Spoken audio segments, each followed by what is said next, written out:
રાજ્યભરની શાળાઓમાં આજથી ઉનાળુ વેકેશન પૂર્ણ। બાળકોના ક્લિયારથી સુમસામ બનેલી શાળાઓ ફરી દમદમશે। 2026થી 27માં આજથી 4 નવેમ્બર સુધી કુલ 120 દિવસ શિક્ષણ કાર્ય ચાલશે। 5 નવેમ્બરથી 25 નવેમ્બર સુધી 21 દિવસનું દિવાળી વેકેશન આવશે। લાખો વિદ્યાર્થીઓ ઉત્સાહભેર શાળાએ જઈને અભ્યાસની શરૂઆત કરશે। 35 દિવસ બાદ 1.15 કરોડથી વધુ વિદ્યાર્થીઓ નવા અભ્યાસની કરશે શરૂઆત। આ સાથે ફોન લાઈનથી અમારા એસોસિએટ એડિટર ઉમંગ સોની જોડાઈ ચૂક્યા છે। ઉમંગજી, આજથી રાજ્યભરની શાળાઓની શરૂઆત થઈ ગઈ છે। ઉનાળુ વેકેશન પૂર્ણ થયું છે, શું કહેશો શાળા પ્રવેશોત્સવને લઈને? તમે જણાવી દો કે આ વર્ષે કારગર ગરમી પડી હતી, જેના કારણે દર વર્ષે ઉનાળુ વેકેશન ગુજરાતમાં માર્ચ પછી એપ્રિલ મે મહિના સુધી લંબાવાય છે।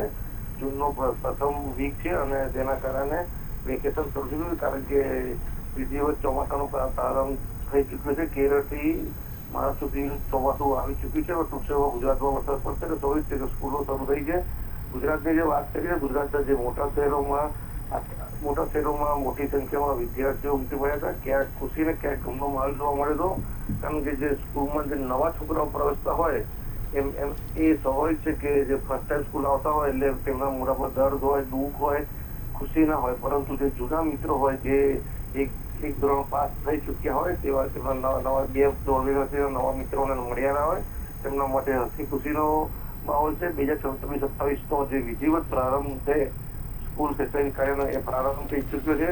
તમને સમજી દઉં કે સ્વાભાવિક છે કે ખાનગી સ્કૂલો, ખાસ કરીને સરકારીની પણ ખાનગી સ્કૂલો એ એક સાથે ધંધો કરી બેઠા છે। સ્વાભાવિક છે કે ત્યાં નવી પદ્ધતિ અપનાવવામાં આવે છે। જેટલા બી વિદ્યાર્થીઓ આવે તેમનું મોઢું મીઠું કરવામાં આવે છે, કારણ કે સરકારી સ્કૂલોમાં આવી કોઈ પદ્ધતિ હોતી નથી, પરંતુ ખાનગી સ્કૂલ એક ધંધો કરે છે। મોટાભાગે ખાનગી સ્કૂલો એ વેપારી ધોરણે કામ કરે છે અને રાજકીય પક્ષોની હોય છે, એટલે સ્વાભાવિક છે કે વિદ્યાર્થીઓને આકર્ષવા માટે તો અનવય સ્કીમ કરતા હોય છે।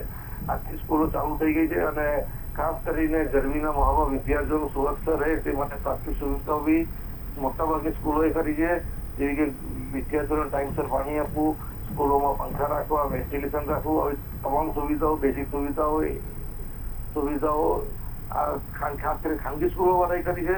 સરકારી સ્કૂલોની વાત કરી તો સરકારી સ્કૂલોમાં આવી કોઈ સુવિધાઓ હોતી નથી, એ ખાલી કહેવા પૂરતું હોય છે। સરકારી સ્કૂલોમાં ખાસ કરીને નીચલા મધ્યમ વર્ગના અને ગરીબ વર્ગના બાળકો જાય છે, જ્યારે જે થોડા ઉચ્ચ મધ્યમ વર્ગ હોય અને પૈસાદાર વર્ગના બાળકો એ ખાનગી સ્કૂલોમાં ભણે છે। એટલે આજથી જોવા જઈએ તો 2026-27નો શૈક્ષણિક કાર્ય શરૂ થઈ ચૂક્યું છે। જી ઉમંગજી, ચોક્કસ એવું કહી શકાય કે રાજ્યભરમાં જે ગરમીનો પ્રકોપ હાલ દેખાઈ રહ્યો છે, ચોમાસું નજીક છે તો પણ ત્યારે વહીવટી તંત્ર તરફથી વેકેશન લંબાવવાની કોઈ જ અન્ય સૂચના ન મળતા પૂર્વ જે નિર્ધારિત સમયપત્રક મુજબ આજે નવું શૈક્ષણિક વર્ષ શરૂ કરવામાં આવ્યું છે। સમગ્ર માહિતી આપવા બદલ આપનો આભાર ઉમંગજી।